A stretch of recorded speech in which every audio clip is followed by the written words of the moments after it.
Mighty Ape is Australia's entertainment and pop culture superstore. With everything from movies, music, games, toys, books, hobbies and more, Mighty Ape is your one-stop shop for the things that matter most. They constantly have hot deals and exclusive promos. And if you visit their website on the click-through banner on fakechef.net's homepage, then your purchase will help support Good Movie Monday. Mighty Ape, Australia's entertainment and pop culture superstore. I suppose we should probably let people know that we're recording this before the lockdown, not after it or during it. I don't think it matters. I mean, we're sex friends, so it's okay. I love the term sex friends. The bubble, sex bubble buddies. We're in a sex bubble. Good morning. Good morning. Morning. Good morning. Good morning. Good morning. You mean to wish me a good morning? What do you mean that it is a good morning whether I want it or not? Please go away. Let me sleep for the love of God.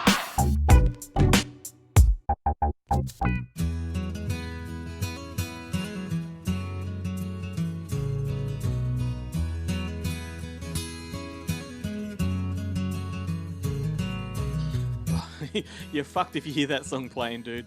Yeah. Especially if you're like behind a logging truck. Yeah, that's right. Yeah, sort of walking past a construction site. That I'm sure that song and that film, I'm sure, has changed traffic patterns around the world. No doubt. I wonder if John Denver was listening to that at the moment of impact. Yeah, well, or was he watching from above, orchestrating maybe he's death. John Denver is death, and it's his design that has been ruined. Was he singing to himself at the moment he crashed? Yeah. Of course, we're talking about Final Destination, of which that song derives in movie form. Yes, I should have prefaced that at the start. And that song does indeed preempt every grisly death in that damn movie and part 2, but I can't remember if it flows on to the rest, but we just won't talk about the rest. No. Mate, what's the worst death you can think of? The worst death in general? Yeah. Look, I think it's happened. I think it happened to David Carradine. I was going to say, I thought it happened to you. Like, what? No. Clear! I think. I mean, who doesn't love a bit of a joke and a pull? But if that's to kind of a good way to go, isn't it? I mean, I guess you don't care. No. And I mean, I don't know about you, but I have organised with several friends that upon hearing the news of my death, they will break into my house and delete my internet search history without looking at it, like it's stipulated in the will. But there's proof if it's in the will that it existed. No, well, there's proof that my search history is deleted, but hopefully there's no proof of the search history. Although I have started to notice on my iPhone that my iPhone is somehow connected to, like my iPhone Safari is connected to my MacBook's Safari. So when I look at the thing, it's got all the tabs that I have open on my MacBook. And I'm like, oh, That's a terrifying thought. Every now and then my nieces steal my phone and they, oh my God, this is horrifying. That damn cloud. I'm going to have to make sure to quick. Shit. Well, for me, it's like anything from Snowtown, dude. If you ever read up on that, fucking hell, no thank you. Yeah. What are we? We're 3 minutes into this. I should probably say, hey, everybody. You're listening to Good Movie Monday. We are the weekly podcast presented by fakeshep.net, home of the nerdy cinematic ramblings, and you can find us across social media, wherever you get your podcast from. My name is Glenn Cochran, and because we're playing that damn song, there's a good chance that I'll slip and impale myself on the microphone. And across from me is my co-host with the most, Ben Helwig, who might end up with that gas lift from his chair shooting straight up his ass. Hey, mate, how are you? Good. Well, I was a lot better before you mentioned that. I mean, to be honest with you, people, I mean, look, you've all seen me on the videos. It's painfully obvious that when I die, there's going to be something butt-related. Like, it's the heart, it's either the heart or the butt. Like, that's, I've kind of made up my mind about it. I'm okay with it. Like, I've made my peace with it. So it's either the top half of the coffin open or the bottom half. Or the bottom half, that's right. Something's going to explode. It's either going to be coming in or going out when the event happens. I suppose what's the reason for all of this? That's a pretty good question because today we're going to be talking about memorable movie deaths. And later in the show, we've got writer-director Jeffrey Reddick, who is he's the creator of Final Destination. He's going to be our guest, and I'll be chatting with him all about his latest film, Don't Look Back, as well as his time at New Line Cinema and the Final Destination movies and all kinds of fascinating stuff. So we are super excited about that, and he's a really cool guy. Brilliant conversation. Stick around for it. And luckily, for the second time ever, I actually get to chat to someone on the show. It's not like you've been keeping me from it. I have skillfully avoided it the entire. I will be the only one you chat to. Thank you very much. But I am actually chatting to Leon O'Regan, the head honcho, man with the plan at ExFilm, about his latest release, the Blu-ray of Killing of America, which comes with this phenomenal 84-page booklet that has just about every ad mat ever produced on the film. It's got the Japanese press book, a translation of the Japanese press book. It's got tons of stuff, and it's a fascinating doco, and it's a fascinating little chat. And there will be a chance to win a copy of it if you keep listening to the show. That's coming up soon. Of course, our brothers in arms are here for another week. In a few minutes, you're going to hear from Jarret Gahan from Monster Pictures, telling you all about what's hitting home entertainment. And spread out across the show, you'll also hear from Guillermo Troncoso from Screen Realm, Adam Ross from Africa, and the three guys from Bonehead Weekly. This is going to be a super fun show. And, of course, we are supported by Four Pillars Gin, Eagle Entertainment, the Astor Theatre, Umbrella Entertainment, the Luna Drive-In. In fact, keep an eye on our Instagram, because from some of those guys, we are going to have stuff to give away during the week on our social media. Oh, and don't forget, check us out on Letterboxd, where any film that gets mentioned on the show appears on that list. So if you're trying to track it down afterwards, you don't have to listen to the show again and try and figure out, what minute did we talk about it. Yeah. You can just jump on there and check it out. And most films that we cover are on physical media, and therefore they have covers. Yeah, I've decided to not care about that anymore. What? Not care that if people can see a movie that I talk about. Like Yeah, if I I know. saw it, you can find a way. It exists.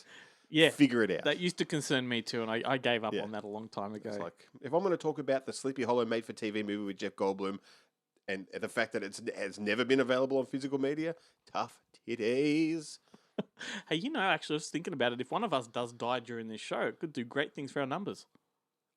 We get some really good publicity out of it. Come on, butt, don't let me down.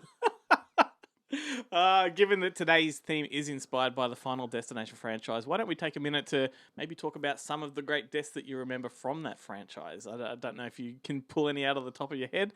I think particularly Part 2 changed the tone of the series for me and turned it into almost like a torture pornish kind of, became the Bubblegum Saw franchise, I guess is the way you could call it. Who can forget the logger truck? But there's also the kid that gets flattened by the sheet of glass in Part 2. Do you remember that? Yes, I do. That's pretty good. I do. I think it's Part 3, funnily enough, where Chilean Simmons gets fried in the tanning bed, which I've always it combines my two favorite things: gruesome deaths and a girl in a bikini. Yep. I also love the scene where the girl falls off the bridge as it's collapsing and gets impaled on the sailing ship mast. That's right. There's a guy getting a big fat factory hook through his jaw and then through his brain. That's nasty. Was a guy gets his intestine sucked out his ass in the pool? I love any intestine related death. Yeah, out his ass. Out his ass. And then the classic. It might be Part 3 or 2. I think it's 3, where the guy at the drive-through window gets the boat propeller through his head. Glorious stuff. Part 2 has the airbag explosion with the pipe going through her head. This is fun stuff. It's just non-stop. It's non-stop hilarity. Fire escape through the eyeball. Yeah. I do. Thanks to Lucio Fulci, I do love a bit of extreme eye torture. It is. Do you know one what? of my favorite ways to kill someone. I really enjoyed the Final Destination franchise, but I did become fatigued with it after a while. It became very Moorish, but going back to it, I think it stands up really well as like a great horror franchise. Yeah, but that's what happened when there's 6, 7, 8 in the franchise. Yep. Like you do get a bit kind of worn out. Yeah, but then I think they are things that you can go back to 10, 11, 12 years later. Yeah, and get a real kick out of, because it's not new. Yeah. Or being presented as new. Yeah. And you're like, well, this is just a rehash of part one. Your expectations are already there. Yeah. Yeah, for sure. Anyway, speaking about things that are disgusting, here's Jarret.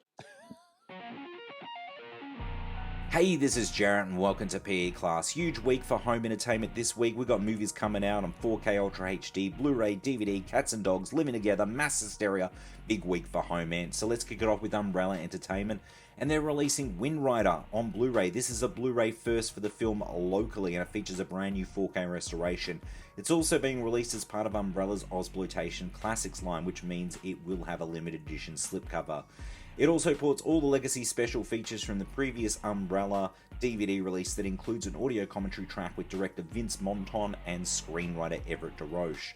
Then also coming out as part of Umbrella's Beyond Genres line, with a snazzy little slipcover with exclusive artwork from the one and only Simon Sherry, is Slither. Now this film has been out from Umbrella before, however it's been long out of print, and that previous release was 1080i and this new one is 1080p. It does have all the legacy special features from the previous Umbrella Blu-ray, plus of course that new 1080p transfer, that snazzy slipcover with exclusive art from Simon Sherry. So if you're a fan of Slither, this is pretty much an essential purchase in my books. Then also coming out from Umbrella this week is Low Down Dirty Criminals. You've heard me talk about this film before, and that's because Ben and I worked on behind the scenes of the film, the marketing of the movie, and even the special features on the DVD. So the DVD's got 3 featurettes, 4 shorts, and a trailer, and it's on physical media this week. So, and Ben and I get a thank you. Oh, no, we actually get a credit in this movie for obviously having done the behind the scenes EPK and that, which is pretty cool. So check that one out. It's a charming little Kiwi crime caper. Then Madman Entertainment have 3 back catalogue features coming from director Bong. Now these films have been available before in a box set, but this is the first time they've been released individually. Those films are Barking Dogs Never Bite, Mother, and Memories of Murder. Then, coming out on Blu-ray and DVD is Earwig and the Witch. Now, this is the latest feature from Studio Ghibli, and it's their first foray into 3D animation.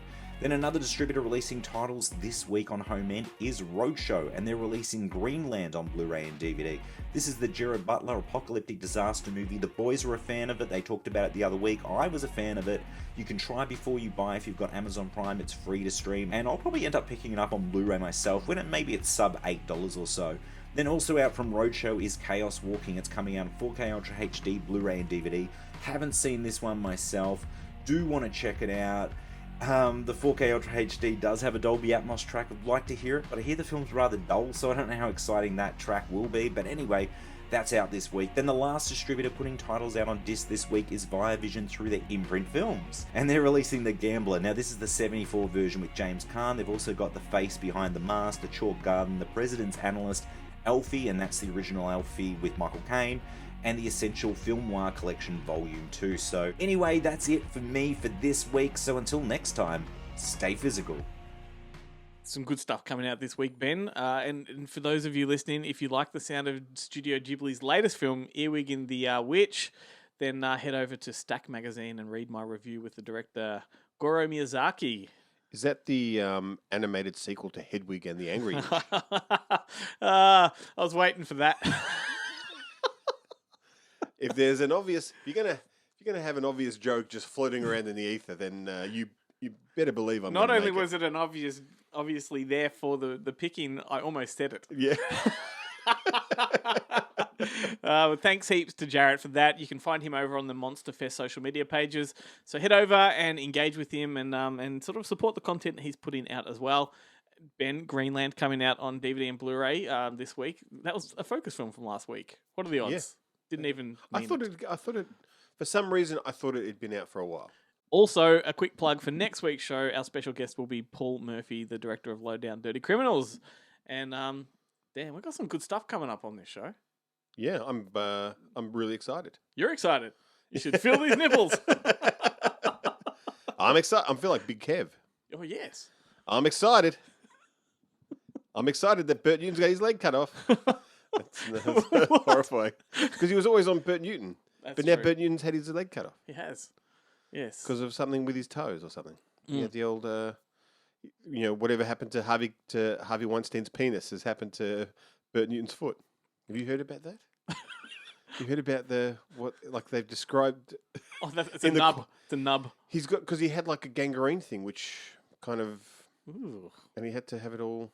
And some of the women who were shown it thought it resembled a vagina. It was like a horrible mess. Ooh. Ooh, right. It's like a punched lasagna. Yeah, like a dropped pie. Who knows if we'll leave that in? Yeah, I hope we were going to cut it.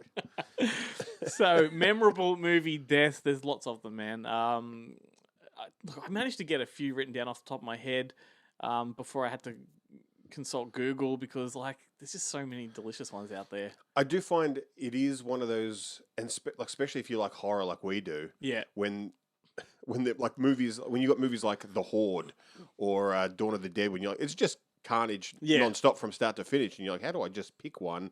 And then you kind of, I found when I started listing them, more started coming to me. Yeah. So what I've done is I've just gone for memorable ones. Ones just sort of, within the cinescape of, what we view over the years. The ones that just sort of, whether horror or not, they're the ones that stand out. Some of them are very fleeting, I can tell you. The ones when you go back to a movie and you can't be bothered watching the whole thing, but you just skip to, I just want to watch that bit again. Well, look, first off the bat, big shout out to Granny Ruth from Dante's Peak who walked through the acid swamp. She absolutely did not have to do that, Like, if you watch the film, land was right beside her. She didn't have to, step into acid. She's just like the granny in Donnie Darko who has to go repeatedly to check the mailbox. That's the second time you've referenced that in as many weeks. In 2 weeks, yeah. It's the only part I remember, and the song. What's one you've got there? Well, one of my... I mentioned it before. One of my favourite deaths is in Zombie Flesh Eaters, the Lucio Fulci film, where Olga Carlotis, I think is how you pronounce her name. She's like the mad doctor's wife on the kind of desert island they go to. And of course, in true Giallo fashion, it starts off with her in the shower, nude. Yeah. Because that's what you do when you... And that is how you shower. And that is, unless you're in Big Brother, that's how you shower. And she's in the shower. She gets out of the shower. She hears a noise. And of course, it's a zombie trying to break in. And she rushes over and she's kind of like trying to close the door. And the zombie sticks his hand through the door. But she manages to push it shut. And all of the zombie's fingers bust open. But don't worry, this doesn't affect the zombie at all. She tries to stick a chest of drawers in front of the door to block it. And while she's doing that, the zombie kind of punches through the top part of the door, splintering the wood, grabs her by the back of the head. I know this one. And then just slowly and very dramatically pulls her head so that, and you get to see the shard of wood go into her eye. Yep.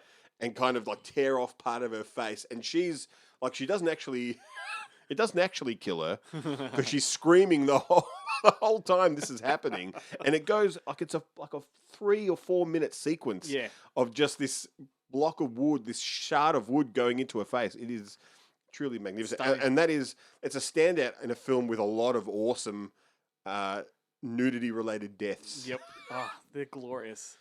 Another unnecessary death is the guy who smacks the propeller in Titanic. I mean, for no reason. That didn't have to be in the film. What maniacal bastard creating that, in post, thought, let's just have this guy. I'm sure it has a Wellham scream as well. Plonk. It's glorious. You can't unsee it. Yeah. What else you got? I'm going for the short and sweet here. You're going for the short ones. I'm going for the long ones for the first couple because I wrote a bit on these. So you're the John Holmes motherfucker, and I'm the Harvey Weinstein. Yeah, that's right. Do you remember Wrong Turn? I do. I really love that film. Pretty stupid question. Yeah. But one of my favorite. There's a lot of good deaths in that one. Yeah. But my favorite one is, and I'm going to mispronounce her last name, but Emmanuel Chikri. That's how you say it. Chikri. Have you fantasized about that one? Fetishized? Believe it or not, I looked it up on the internet to see how to pronounce it, and I immediately forgot it. But at one point in the film, her and Eliza Dushku and the guy Desmond Harrington or whatever, they're in a forest ranger's watchtower. Yep. They're being chased by the 3 kind of mutant hillbillies. Mm-hmm. And of course the mutant hillbillies set fire to the tower, so they've got to kind of jump off onto the trees and try and escape. And they're trying to escape through the kind of branches of this tree. Yep. And at one point, Emmanuel gets separated from the other two. And just as she's about to try and cross, an arrow kind of flies up and thunks into the branch she's crossing. So she kind of takes a step back. And that is a huge mistake because, of course, there is another hillbilly with a giant axe Yes. kind of behind her. And he chops it like into halfway through her head. Yep. And then the camera kind of zooms in on her eye, and you can see her pupil dilate. And then it kind of, as it zooms out, you see the top half of her head is being kept where it is, Balanced on the axe. Yeah. And then you just watch the rest of her body kind of fall down the trees, hitting every branch on the way down. It is a magnificent death, and it's a magnificently shot death. Yep. And choreographed almost like the propeller guy from Titanic. Yeah. You know, one of the most fun deaths I remember seeing at the cinema where everybody watching just cheered, as we do at horror screenings, has to be the sleeping bag scene from Jason X. Yeah, it's not really a death because they're holographic women that get done, but it is, and they're like sex. It's like a sex hologram. Yep. Yeah. And he shoves them in the bag, and they're still saying like he's beaten them with a stick, and they're like, "Ooh, that feels good." It's such a weird. And then just starts flinging them against a tree. Yeah. It's just like, if only everybody listening could have seen your face light up when I mentioned that. Like, It is. I mean, like, I really do love Jason X. Not only does it have David Cronenberg in it, but I was a fan of that. It's not Armageddon. It was a TV, a Canadian kind of produced. Yep. Andromeda. That's what it's called. Sci-fi TV show called I Andromeda know the with one. Kevin Sorbo. Yeah. But all the women from that show, Lexa Doig was one of them. I can't remember who the other one is, but they're all in Jason X. Yeah, right. And they all get killed in like really kind of gruesome ways, and it's just like, this is awesome. It's like the That's awesome. What have you got another one there? well, look, one of the most traumatic death scenes I've ever seen in a film. I wouldn't say I enjoyed it or it was my favorite, but I was in year 7, and I'd kind of gone around to a friend of a friend's house, and I had never even heard of the Toxic Avenger, but he put it on, Yes. and I was 100% fine with everything until there's that scene in the diner with the blind girl, and she's got like her guide dog with her, and God. she's being attacked by the 3 thugs, and the guide dog tries to intervene, and Floyd walks the dog, as he says in the film, and blows it away across the room, and you get to see like a giant hole in the dog and the blood pumping out and stuff, and it was horrifying. No one bats an eyelid when the child gets run over by a car and his head pops, but when Yeah. the dog gets shot in the diner, Yeah, you're like, we've all been around annoying kids. I haven't been around an annoying dog. and like, boy, like, you know, full credit to Troma because there's so many glorious, memorable deaths throughout the Troma catalogue. But Toxic Avenger, like even the gym scene when the guy, Oh,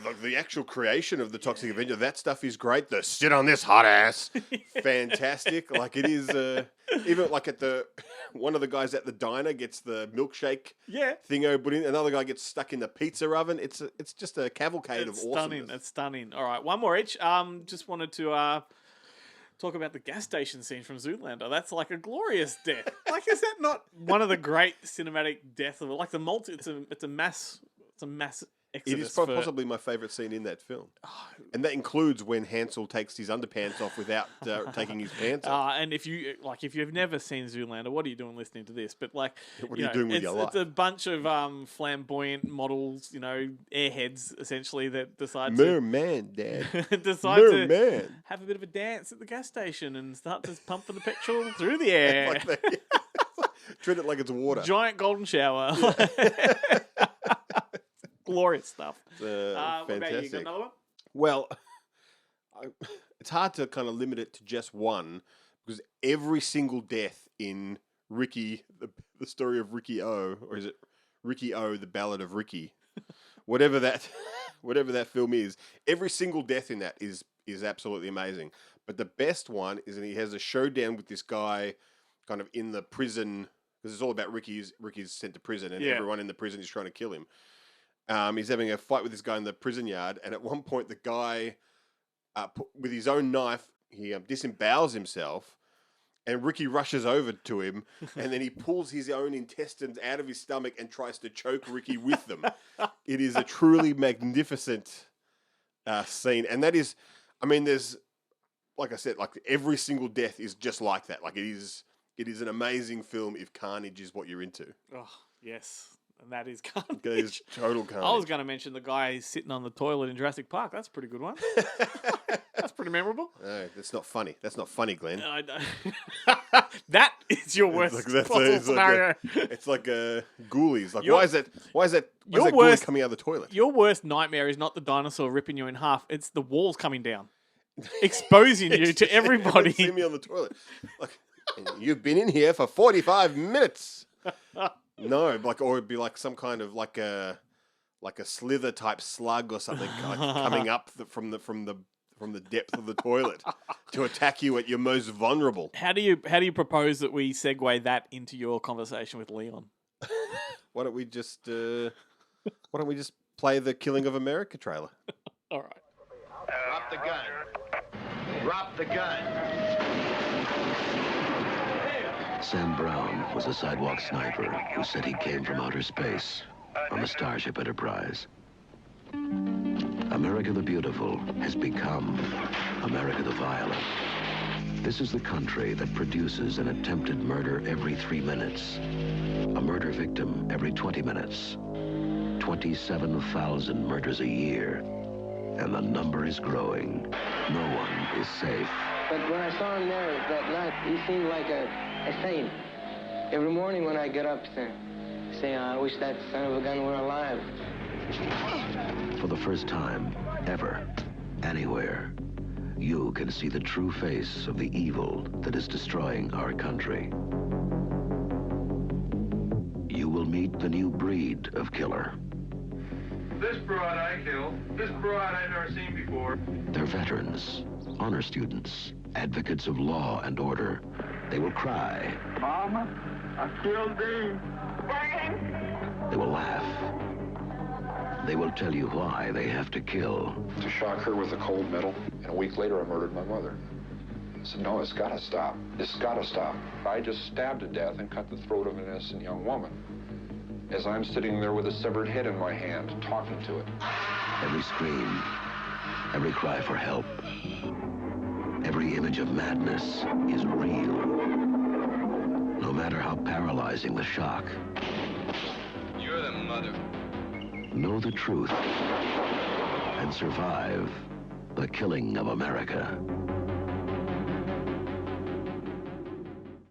Hey, Leon, thanks for chatting with us. First off, I just want to congratulate you on a spectacular release. I mean, not only is the Blu-ray chock full of extras, including commentaries, a completely different cut of the film, interviews, trailers, everything, but the packages you put together with the 84-page booklet, the enamel pin, the VHS and Betamax reissues, it really is a magnificent release.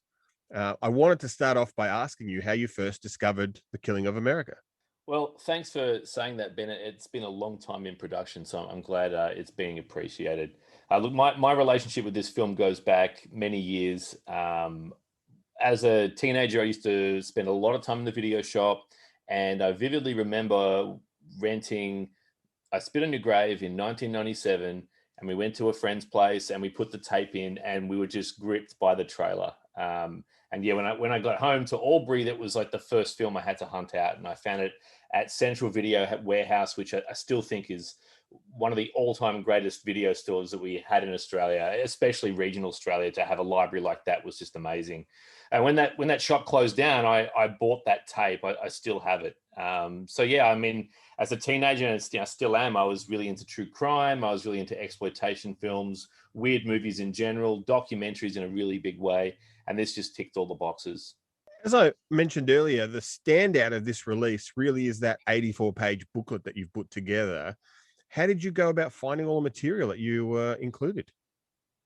Just many years of research. As I said, I was a big fan. I am a big fan of the film, and collecting ad mats is a bit of a hobby of mine. And I've just always grabbed bits and pieces for The Killing of America.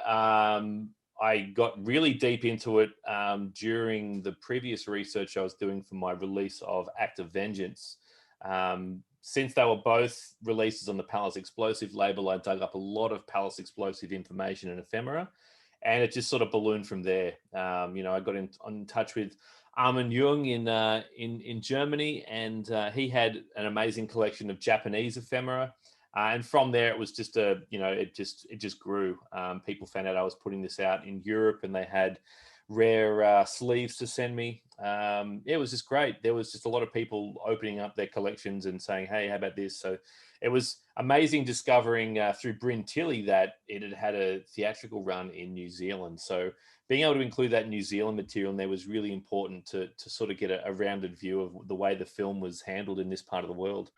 So what was the most surprising thing you discovered about the film while you were collating this information? You just kind of answer that.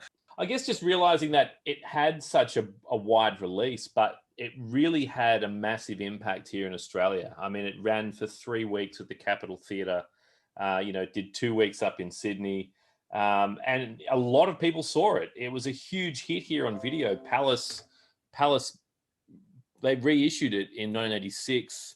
It just kept making money for them. I mean, even in the 90s, there were bootleg copies that were just everywhere. It was such a hit here in Australia, and I'm not really sure why. Maybe it was the fact that we didn't have a lot of the other Mondo documentaries that came out. We didn't have the Faces of Death here in Australia, so we had The Killing of America instead. The film is as relevant now as it was back in 1981, and it covers a lot of ground. If listeners wanted to deep dive into any particular event discussed in the film, what ones really kind of stood out for you? Well, I mean, for me, it doesn't get any more distressing and disturbing than the Lawrence Bittaker toolbox murders case. Other than that, Los Angeles at the time was just like a petri dish of this horrible behavior. So there's so much in the documentary just get your teeth into. The Ted Bundy stuff, that's just, everyone knows about it now, but it's just an endlessly fascinating and horrible, sad case. And also that James Hoskins, this is where I first learned about this guy that took a TV station hostage, and the footage is just as amazing now as it is back then. Now, you actually produced a booklet specifically on that case, didn't you? Yeah, it was a bonus booklet I did during lockdown last year, which went out to record stores and a few people that bought some bits and pieces from me from the ExFilm Big Cartel. I also just sent the remainders out with the first couple of days of orders. Was just the thing I just had to produce. I really got into the narrative of arranging a lot of the newspaper articles and archives that I'd sort of dug through, and putting it all chronologically. You really get an understanding of the sense of time and how these sort of cases are remembered years later, and who actually, what elements the media chooses to pick up on. Now, this isn't the only booklet that you've produced under the ExFilm banner. Can you tell us a bit about some of the others that you've assembled? Yeah, I've always done fanzines. I've been doing fanzines since the 90s. I've got a long list of stuff I've worked on, but as far as stuff that accompanies discs, the Act of Vengeance booklet I did was, I guess, sort of put me on the map as far as doing the great booklets go. So that's still available. There's still copies of that hanging around. I did a booklet on Susan Cabot to accompany the VHS release of The Wasp Woman. And I've done a couple of true crime things as well. So yeah, there's little bits and pieces that are sort of scattered throughout the oeuvre of ExFilm. And there's more in the pipeline too, because I love putting them together. If you're going to pair this documentary with a narrative feature in a double bill, what would that second film be? What would you consider to be the ultimate companion piece? Oh, gee, it'd have to be something, either in the similar tone, like maybe Gerald Cargill's Angst or Henry Portrait of a Serial Killer, or maybe just something, completely lighthearted and fluffy. Maybe like a Weekend at Bernie's or something like that, just to sort of balance things out. Or say Heavenly Bodies, the movie about two competing aerobic studios. That's right. You could put that up there. Killing of American Get Spa, maybe. Yeah. But I thought often about. I really love documentaries, and I think a great companion piece to this, which really illustrates like a sort of a microcosm of the problems that America was facing, would have to be Errol Morris's Thin Blue Line, which I still find just an incredibly distressing story. Yeah, right. It's a fascinating film, that one. Well, yeah, it essentially saved a guy's life. But yeah, when I first saw that, it was a similar feeling to seeing The Killing of America. It's just like, it was chilling. And then Rowan Atkinson went and did a TV series about it. No, it was excellent. So, look, where can people purchase The Killing of America? Well, it's currently not available in stores, and I'm really just only selling it via direct to my ExFilm Big Cartel. So if you punch in ExFilm, EXFILM into Google, it's probably going to be one of the first hits you get. Other than that, Diabolic's got a few copies. Damned Media, a new sort of like distro, has just started up. He's going to be stocking copies.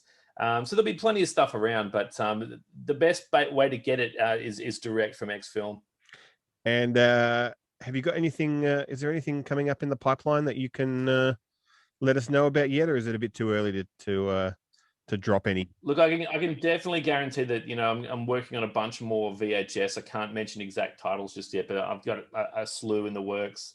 I'm working on a couple of discs as well, but, you know, again, I really can't let the cat out of the bag just yet. Cool. All right, and just before we go, mate, can you tell us what is your favorite movie death scene? Oh man, this changes frequently, but I got to say, there's a very, very memorable one in a 1984 movie called Furious by a guy called Tim Everett, which is an insane film in itself. Hong Kong American co-production. There's a scene where a guy is shooting fireballs out of his hands, and he shoots one into a mirror, turns into a pig, gives a ridiculous dying speech, and then dies with the sound of a fart. This has to be seen to be believed. I kid you not. Sounds like my kind of movie. The Furious. The Furious. I have to check it out. All right. Thanks, mate. Cheers, Ben. You've always got to get Heavenly Bodies in there, don't you?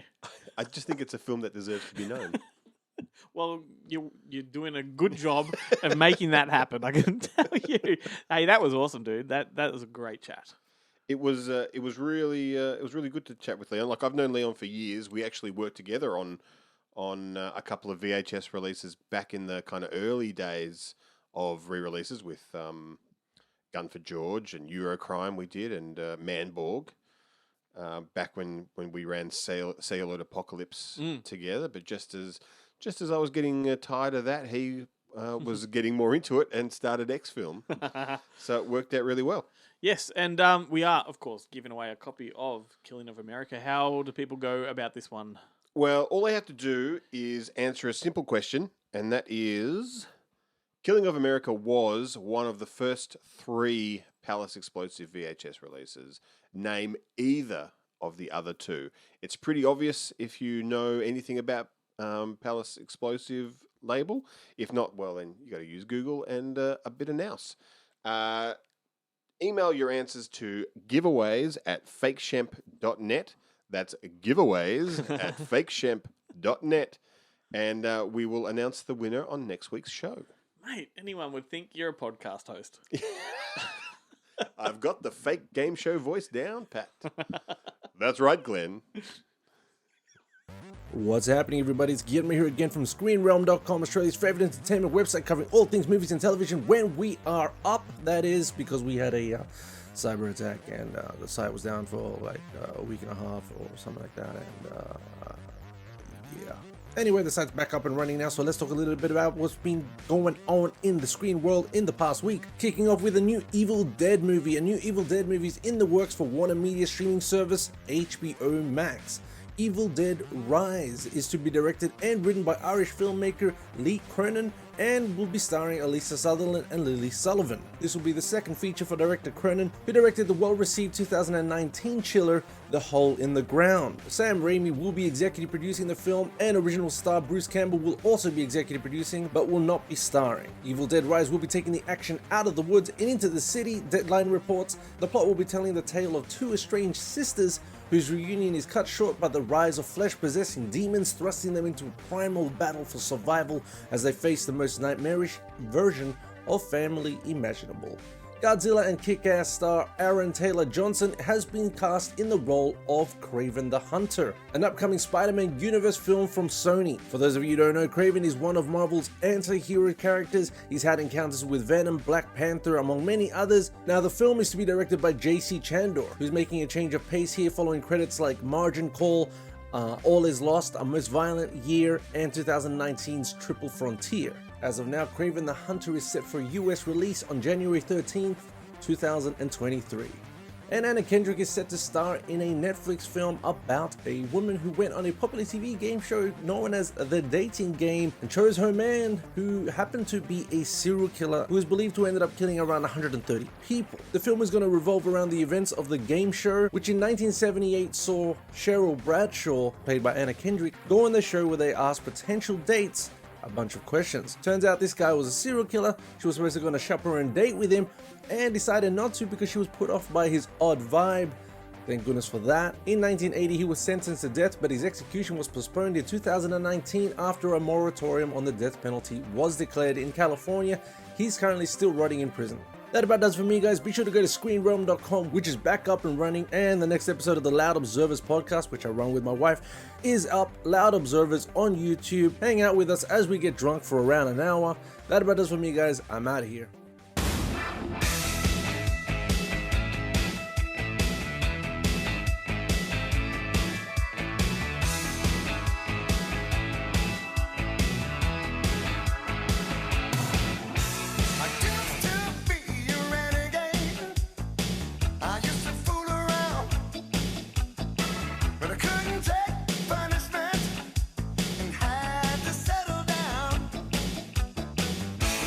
Playing it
Dun, dun, dun, dun, dun, dun, dun.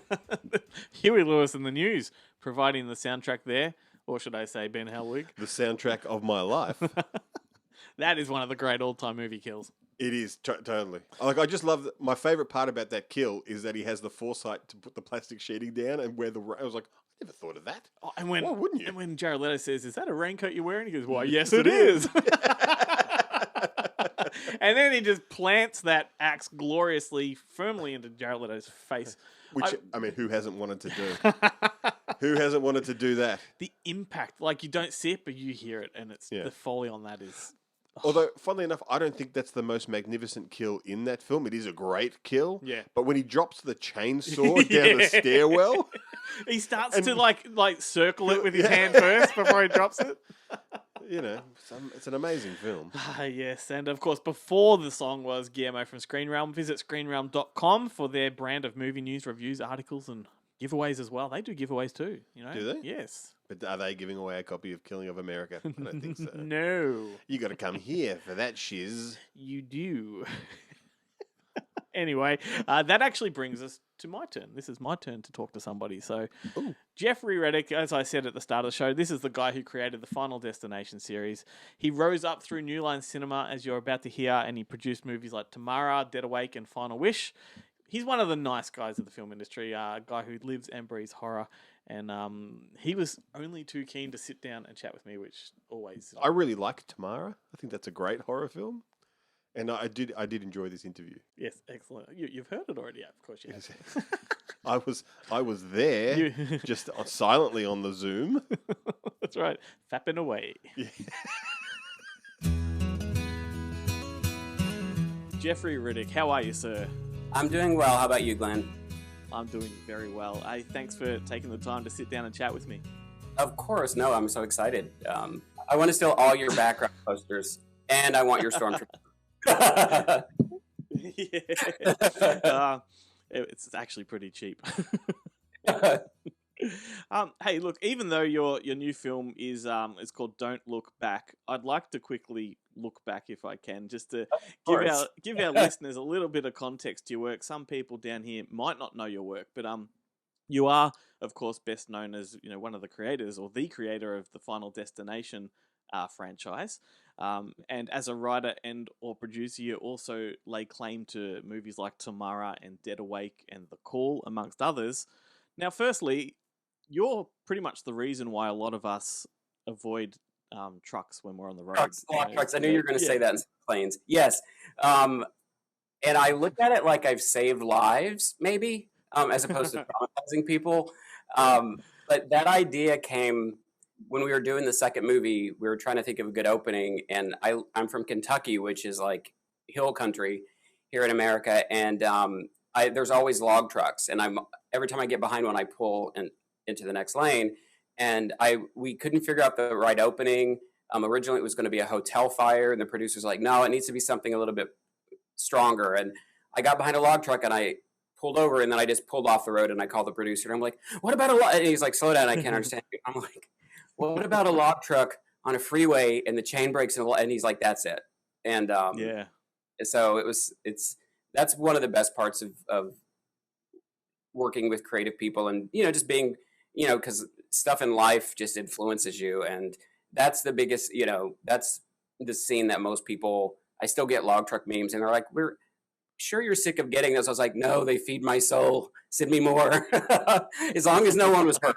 As long as no one was hurt in an accident. I don't want to hear about actual people getting hurt, but you can send me all the other memes you want. Well, I live on like a logging highway, so I think about your work every day. I'm in your brain. You are. And speaking of Kentucky, our show has a close connection with Kentucky because the Bonehead Weekly podcast are weekly contributors to our show. They do a short segment, and you were actually on one of their episodes about a year ago. And the thing is, aside from that interview, I've avoided pretty much every other piece of media of you in lead up to this interview because I wanted to come into it as fresh as possible. Oh, having said that, I am sure you get asked the same shit all the time, so I apologize if that's. Don't apologize. No, I don't care. Ask me whatever you want. in that case, how reliable is Wikipedia or IMDb in telling your story of how you got involved with Bob Shaye and New Line? It's spot on. Yeah. It's a pretty fun. Do you want me to tell it? Yeah, go for it. Go for it. Oh yeah. No, it's absolutely accurate. When I was 14, I saw the first Nightmare on Elm Street movie, and it's still my favorite movie today. But I went home. You know, I was a little hillbilly, didn't know anything about the movie business, and I banged out a prequel, and it was bad looking back because I was 14. But I sent it to Bob Shaye, who ran New Line Cinema, and he sent it back because he said we don't take unsolicited work, and I didn't know what unsolicited meant because I was only 14, so I had to look it up. But then I wrote him back, and I'm like, look, sir, I've spent $3 on your movies. I think you can take 5 minutes to read my story. And he actually read it, and he got back in touch with me. And after that, him and his assistant, Joy Mann, who isn't with us any longer, unfortunately, but wonderful woman, they stayed in touch with me from age 14 to 19. They would send me scripts, you know, so I got to read scripts and learn formatting and learn structure. They'd send me posters and, like, you know, little trinkets and tchotchkes from movies. And then when I was 19, I went to New York to study acting, and I ended up interning at New Line Cinema. Joy and Bob brought me on as an intern, and I just stayed. I just didn't leave. That's amazing. So, that right there alone will instantly catch the attention of our listeners, I'm sure. No, it's a great story, and I think it happened at the right time too, because New Line was Nightmare on Elm Street blew New Line up, but they were still small enough that Bob would take the time out of his schedule to, like, respond to somebody, you know, with a letter. Sometimes when I tell that story, I say email just because I keep forgetting that we did. Well, a lot of fans call New Line the house that Freddie built. Is that something that was that like a moniker they had? Yeah, I mean they knew it. I mean, Freddie. The thing is, Bob had worked really hard to build New Line, but he took a chance on Nightmare on Elm Street because, you know, every other studio passed on it, and it became a huge hit for them. So once they got a few sequels in and started building their capital, then they started making other, like, amazing movies. But New Line, you know, Bob was very, you know, reverential to how important Nightmare on Elm Street was to the company, and yeah, even in house they would call it the house that Freddie built. So it wasn't. Yeah. It, you know, everybody knows, you know, knew how important. That's fantastic. So I wanted to get that out of the way, just, you know, for people to listen in that might not know your name. Now they know who you are, so that's good. And that brings me to Don't Look Back. So you adapted this from a short film that you had made called Good Samaritan. Can you give our listeners a brief rundown of what the film is about? Yeah. The film is about a group of people who witness somebody getting assaulted in a park and don't help. And one of the people films it, and it goes viral. And then somebody or something starts coming after the witnesses. And you know, horror's like my jam. Straight up horror is my jam. Everything I do is straight up horror. But this was the first film that I wrote where I wanted to play with it, making it more of a mystery, you know, like, so you don't know if it's a killer. So it's more of a mystery than a straight up horror film.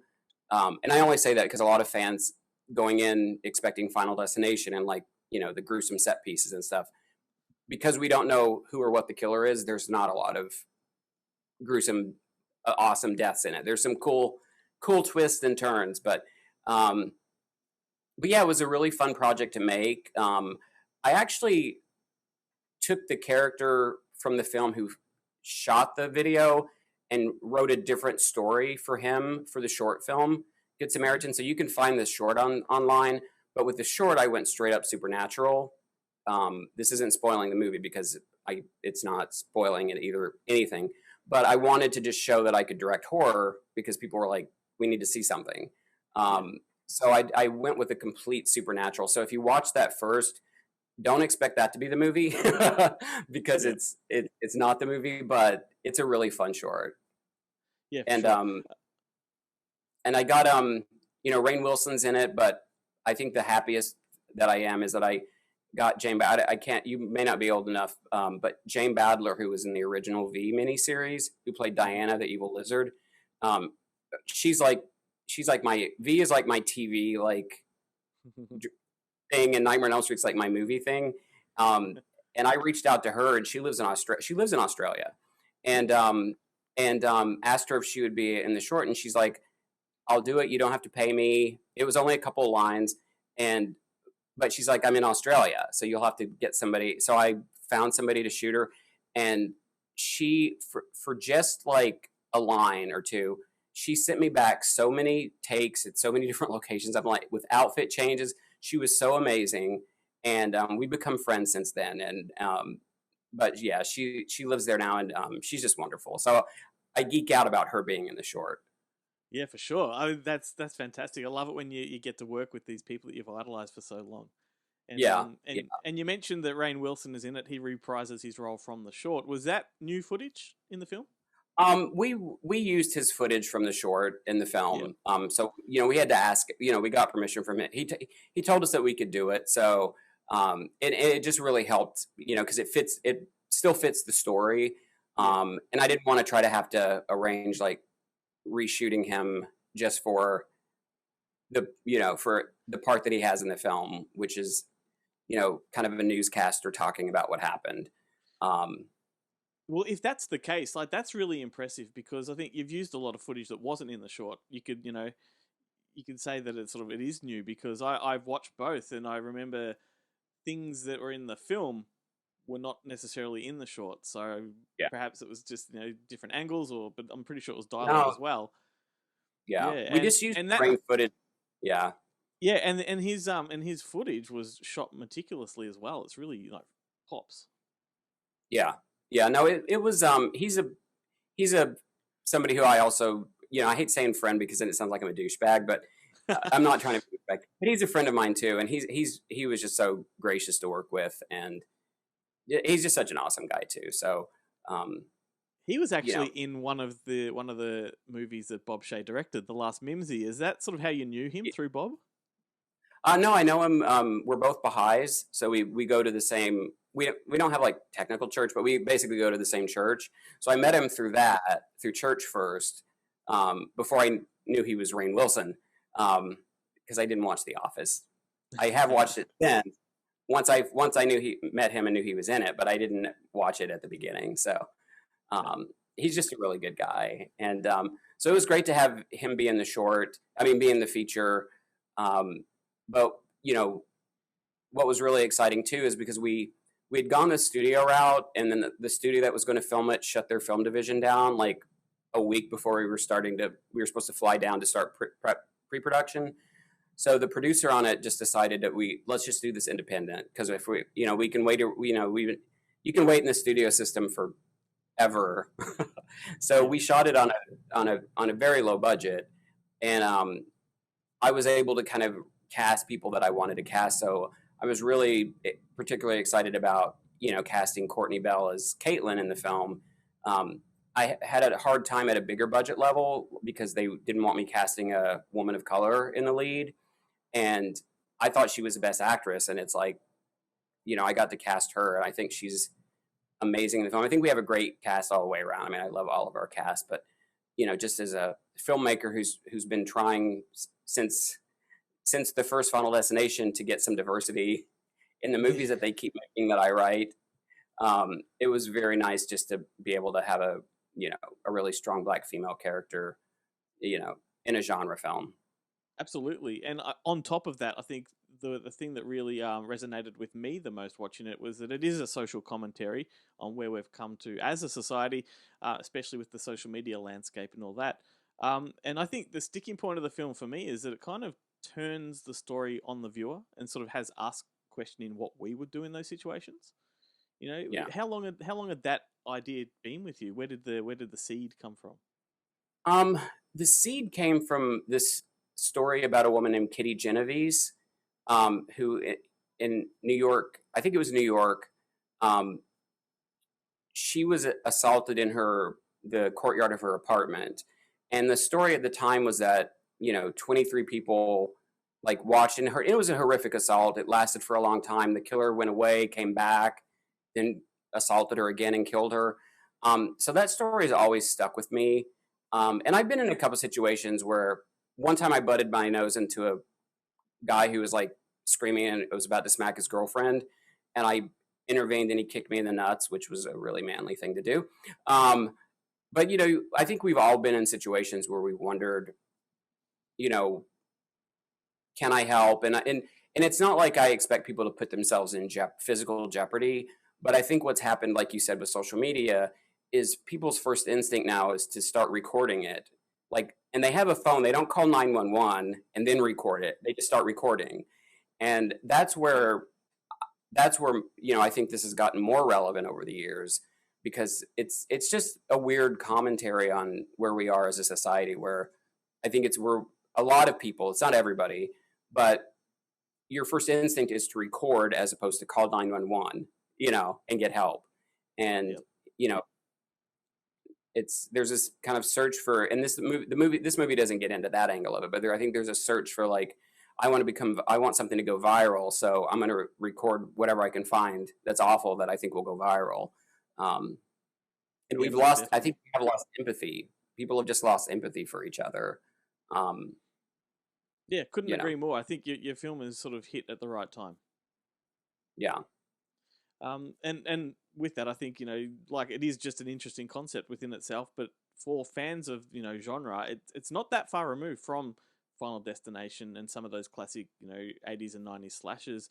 Did you have it in mind to sort of follow that structure, or was that just something that you were led to naturally?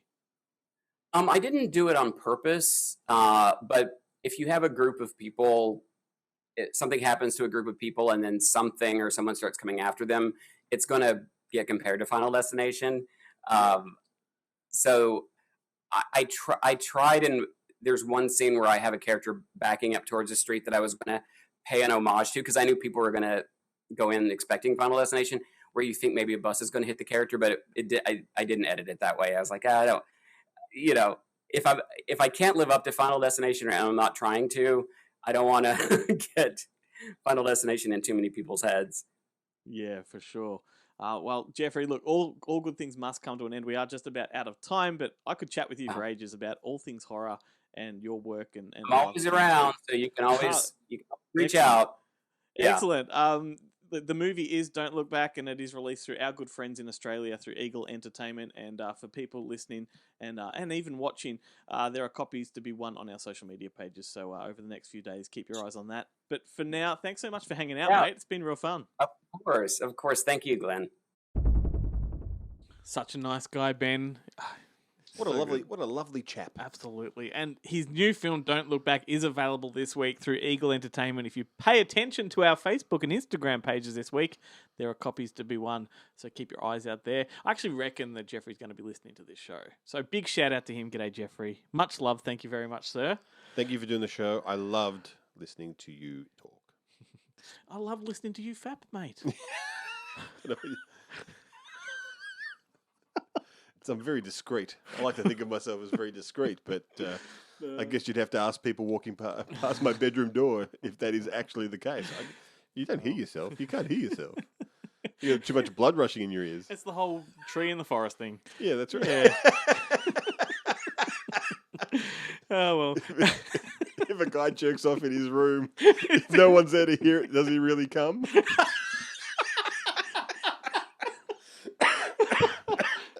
There is no way to segue to the Bonehead Weekly after that. Welcome to Bonehead Weekly Fun Size. Guys, this is one of the first times where we got the scoop on Glenn. He has Jeffrey... Well, what else do you want me to say? He's got Jeffrey Reddick. We've already done Jeffrey Reddick. We have. Am I supposed to phrase it that way? No. See, I was telling Glenn, he's like, I've got Jeffrey Reddick, you know, the man who wrote Final Destination. And I was like, listen here, fucker. We've already had him on the show. We've already met him, and he's from the same place we are. Glenn. But don't hold that against him. He's like, haha, Glenn. If you don't know, Glenn's helped us get a few people on before. But Jeff Reddick wrote Final Destination. What I want to say is, other than he's a really great guest, a really great guy, is that you really should check out Don't Look Back. It's a thriller he did back in 2020, just last year, that came out. So check out Don't Look Back.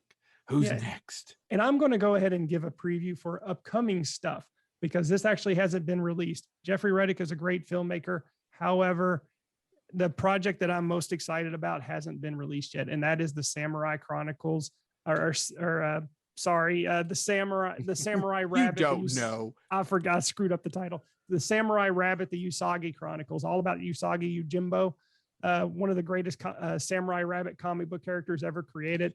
A lot of us know him. There's 25 Samurai Rabbit comic book characters. A lot of us were introduced to him in the 80s Teenage Mutant Ninja Turtles cartoon, but his character actually is really amazing if you don't know the comic book history behind it. And I am really excited that Jeffrey Reddick, of all people, gets to bring that to Netflix for me to stream and look forward to more than anything. James, what do you got? And he's got two children. He looks forward to the more than that. Keep going. I just want to know when we're going to finally see the prequel, the 10-page prequel he wrote for Nightmare on Elm Street. When's that coming out? I don't know. He wrote it, what, at 14? I mean, isn't it about time we see that published somewhere? I think it's time he releases that on the rest of us. Absolutely. I mean, do we need to get that trending? Hashtag release the Reddick cut? Release the Reddick cut. Or the Reddick, well, I don't know. What are you going to say? The Reddick pitch. Release the Reddick pitch. I do. I want to see it. I want to know what it was about. I want to see where it was going. I'm all for that. I think actually we need to share more stuff like that and show kids, hey, you can start here and end up here. I think we should see it. That's absolutely correct. Jeff, thank you so much for representing Kentucky in the best possible way. We really appreciate it. Agreed. Yes. Thank you. Absolutely. And for just going out there and chasing your dream and being successful. So we're going to stop the kiss ass note because we've already kissed your ass last year for a while. You don't need any more of this. Usagi's amazing. Ah! This has been Bonehead Weekly Fun Size. Nah. Check out our Bonehead Weekly episode with Jeffrey Reddick. Ah, there you go. There they are. You can find the full-length Bonehead Weekly podcast wherever you do find podcasts from. Please give their show a like and a follow because, contrary to popular belief, we do like what they do. And a listen. And a listen. Not just a like and a follow. Maybe check out the show. If you haven't got time, just give them a like. If you don't have if you've got to spare 3 hours. We genuinely do like what they do, so please do support them. Real quick, Ben, a couple of movie deaths for you here. I'm gonna tie some together thematically. Catherine Corcoran in Terrifier and Evan Jonakay from Bone Tomahawk. Both of them had their characters completely ripped in half on camera from privates to head. I'm talking like fully just stretched apart. Their torsos separate. You couldn't do it the other way around. You couldn't do it from head to torso because how do you tear a head in half? It's much easier to start from the natural break. Yeah, you need the axe. Yeah. It's like a wishbone when it's the right way. Yeah, that's right. Yeah, and horrific death. Like the one in Terrifier is just nasty. But the Bone Tomahawk one, like that, first they scalp him, then they spike his scalp down his throat, and then they tear him in half. It's like it's the Native American version of the cutting off the penis and then shoving it in their mouth before you kill them, just to really add insult to industry, to injury. Yes. To industry. I can talk. I'm good with words. Have you got a couple more to get in there before we throw to the next segment? I do like and I'm curious to see if you think like the opening ice pick kill in Basic Instinct. Yeah. Like, is that and spoiler alert if you've never seen Basic Instinct, and I'm sorry, but it's only been 30 years. Is it Sharon Stone who it's supposed to be Jeannie Triplehorn, but who is the actual actress? Is it a body double? Is it Sharon Stone? Is it Jeannie Triplehorn? I'm curious. I don't know. What color were the pubic hairs? You don't see them. You just see the boobies. I thought that's and all the wig, and it could be anyone. I don't know. To answer your question and without joking, I don't know. If you do know, just email giveaways at fakeshemp.net. Oh, now the inbox is really going to be crammed. Another all-time favorite movie death of mine, and I'm sure this is of yours as well, is the frisbee decapitation scene from Hard Ticket to Hawaii. My goodness. And it is a great scene because just before, it is literally just a guy getting his head cut off with a frisbee that they've just stuck razor blades around the edge of. Like, there's no way this thing could really cut someone's head off, but it works really well. It would just stick. In reality, it would just stick into the neck. There. You'd be like, oh, that's a bit awkward. But just preceding that death, Ron Moss, who is he comes up to the guy who's like guarding this entrance to a drug kingpin's lair. Yeah. And he comes up there with a girl called Carol in a bikini, and the guy with the machine gun is like, what does he say? Who's that turkey with you, Colleen? She's like, and she's like, he's just a thrower. Like frisbee throwing is like a professional sport, and like they take it really seriously. And then like just before Ron Moss is about to kill her, he tells Colleen to get lost, and then as she's walking away, he's like, "Hey, Colleen," and she stops and turns around like in a perfect Instagram pose where she's managed to get both her face and her ass in the same shot. And Ron Moss is like, "Hey, Colleen, you've got a great ass." And then Colleen replies, "You too, Pilgrim." It is one of the most amazingly scripted, corny, like just totally awesome Andy Sedaris scenes. Mate, missed opportunity there because when that movie was made, I bet frisbee golf wasn't a thing. Yeah. I mean, I think it's... Imagine if you could make a frisbee golf massacre movie or something. It's just like, you've given Because that someone the head idea could have landed now, in the basket. and they could have scored a point. Like, Yeah. I think you've... like, it could be like a new Running Man. Like if they're going to remake Running Man, which they kind of did with the Turkey Shoot remake, Or Gamer. Gamer, you could totally do that. Like I think you've just given someone $1 million idea. Yeah, I need to quickly get on that. Just quickly send yourself an email, copyright it.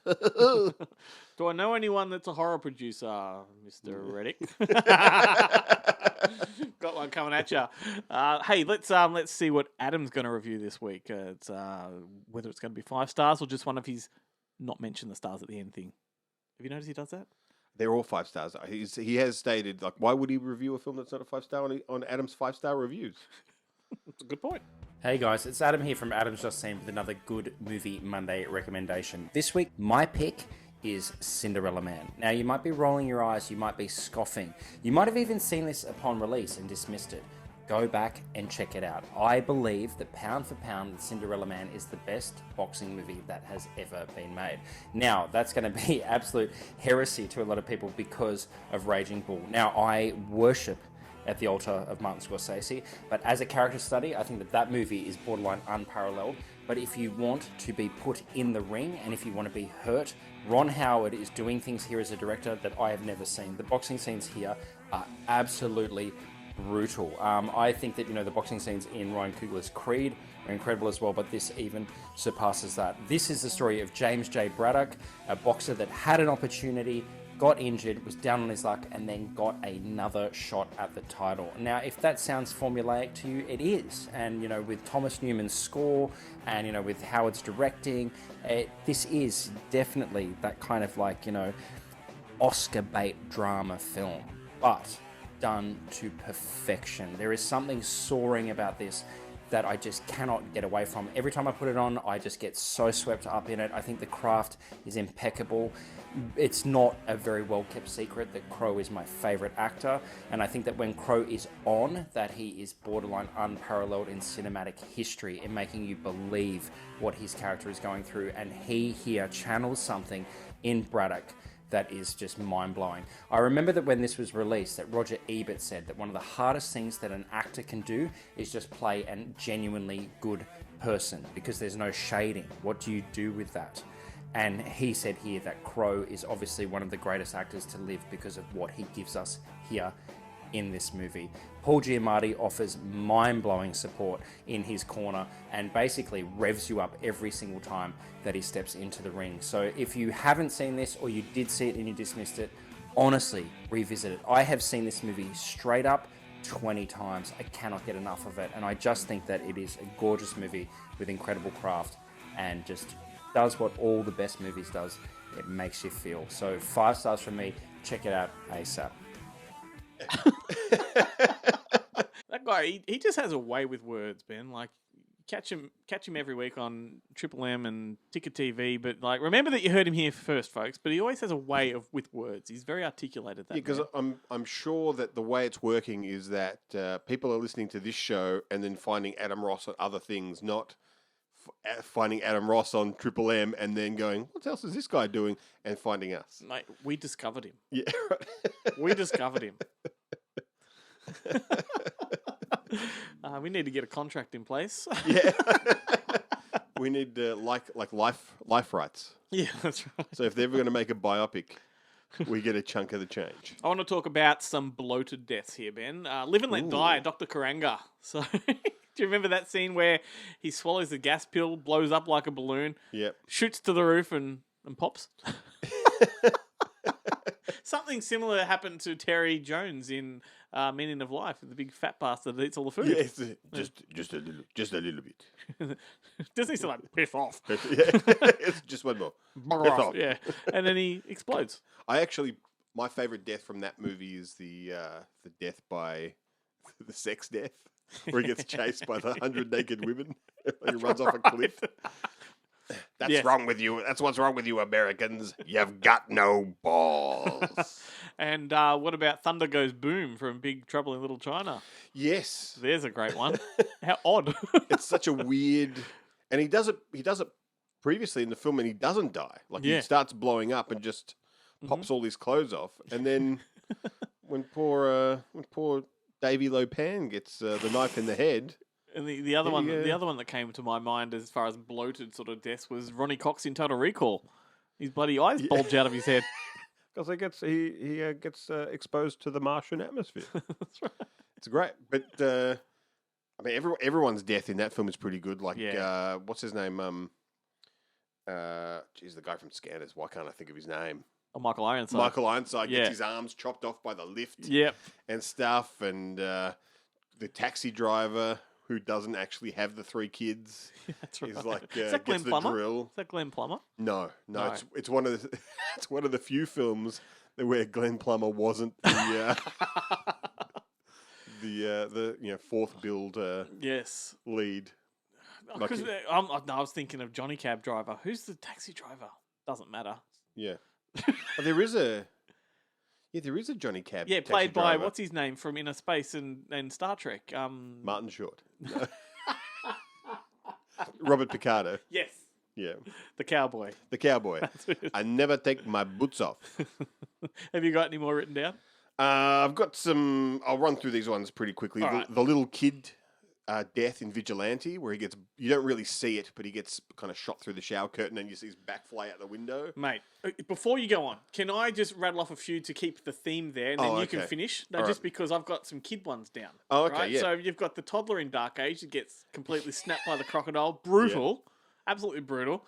You see the kid's body fold in half. Oh, yeah, it's a very entertaining. You've got Cage from Pet Sematary. Hope I haven't stolen your thunder on that one. No. And of course, like spoiler alert, the daughter from Hereditary. What a great scene. And then Kim Richards in Assault on Precinct 13. Oh my god! She just wants a vanilla swirl, and there's no swirl. Hey, this doesn't have a vanilla swirl. Anyway, it's a great scene. I digress. Go ahead. Well, look, I mean, there's a couple. I think you even may have used this on the show banner. There's Michael Ironside's head exploding in scan. And he makes the other guy's head explode in Scanners, which is pretty amazing. There's the I mentioned this last I think it was last week or 2 weeks ago, but when Jack Carter throws Phil Brumby off the top of a multi-story car park and he smashes into the car and there's like a little kid standing nearby and it's like a super realistic kind of death. One of my all-time favorite movie deaths in Deadly Friend, where Kirsty Swanson throws the basketball at Anne Ramsey's head and it just explodes. It's amazing. Window's death in The Thing. Yep. When he freezes when they do the blood test thing. That's a pretty kind of awesome. Death. I'm trying to think if I've got any more written down. I think I've already talked about David Lopan and that pretty much wraps it up. Pretty much. Steven Seagal's completely shock death in Executive Decision. Like what? 20 minutes into the 20 film? minutes into it, like totally. You're like, this isn't a Steven Seagal film. It's a Kurt Russell film. Well, they've built this him is on the amazing. poster. Yeah, like that was genius. And like my favorite all time filmed death is actually from a TV show. It's not from a movie, but it's in the TV show Las Vegas with James Caan. Yeah, Jean-Claude Van Damme guest stars as himself, and they're shooting a movie in the casino, and he's supposed to do this motorcycle stunt off the top of the building, and through the whole kind of lead up or first half of the episode, it's all going to be a stuntman doing it, and then last minute Van Damme goes, no, I'm going to do the stunt. And he jumps off the building, and of course he dies. Like there's a... Yeah. Yeah, and that's the kind of... And the whole rest of the episode, people are mourning the death of Van Damme. And you're like, this is like an amazing bit of meta TV. Like, it's so awesome. That is very, very cool. Oh, dude, no, that brings us to the end of the show. That was really fun. That was a good... Yeah, it was a good show. Unless there's anything you want to add? Giveaways at fakeshemp.net. Well, we do have, speaking of, 2 particular shout outs this week, because without either of them, we wouldn't have amazing content for you. So Craig from Eagle Entertainment, who helped us connect with Jeffrey Reddick and that awesome chat. Thank you to him. He's from eagleentertainment.com.au. Go to their website, check out what they've got releasing, including Don't Look Back. And same goes to Leon from ExFilm. Visit exfilm.bigcartel.com. And buy yourself a copy of The Killing of America if you don't win it on our show. Thanks to Leon for not only taking time to chat with you, man, but also just for being generous in providing, comp. A giveaway. And like that Blu-ray does come with the awesome enamel pin, the 84-page booklet. It's pretty amazing. Like it doesn't come with a VHS or a beta tape. If you want one of those, you got to jump on that Big Cartel website and pick them up there. So yes, don't forget to keep your eyes on our social media pages this week for more fun stuff. We've got a video from my interview with Jeffrey Reddick is actually going up in video form. And then on Thursday night, he sits down for a rapid fire chat with me, which is heaps of fun and completely exclusive. So, as always, couldn't do it without the help of our friends. So, show some love again to Jarret, Guillermo, Adam, Joe, Chad, James. Find them on their social media pages. Monster Fest, Green Realm, Adam's Justine, and Bonehead Weekly. And much love to Tia, who's been helping us behind the scenes with our social media stuff. Hope you've been taking note of that. It's a lot of fun content. Thanks, Ben.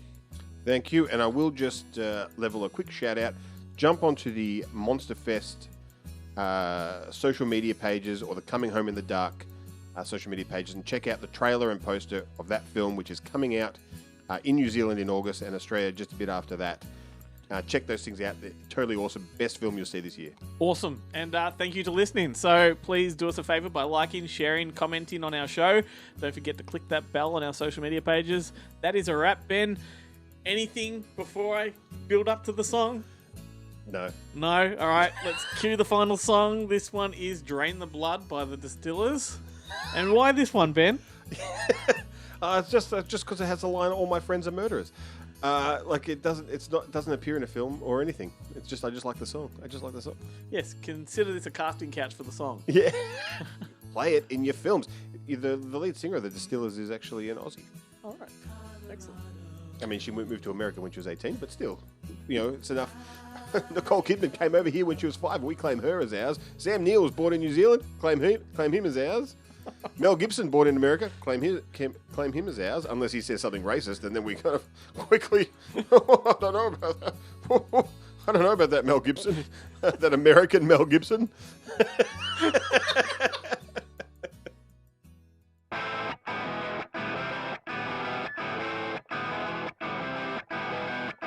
I'm living on shady faith, kinda likes to restrict your breath.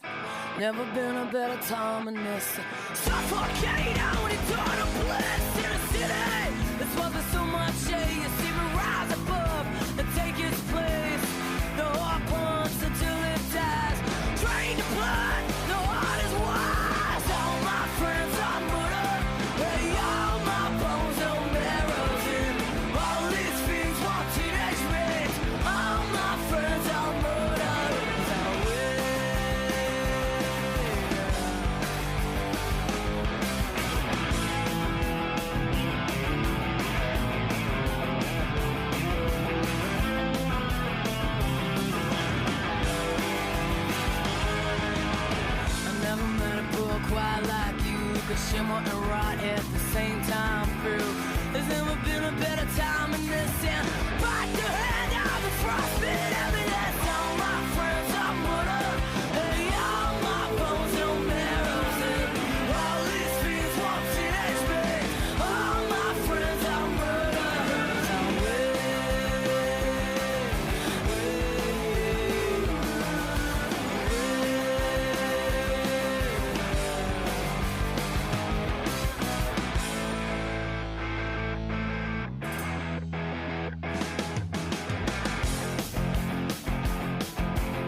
So here we go. All my friends are murdered.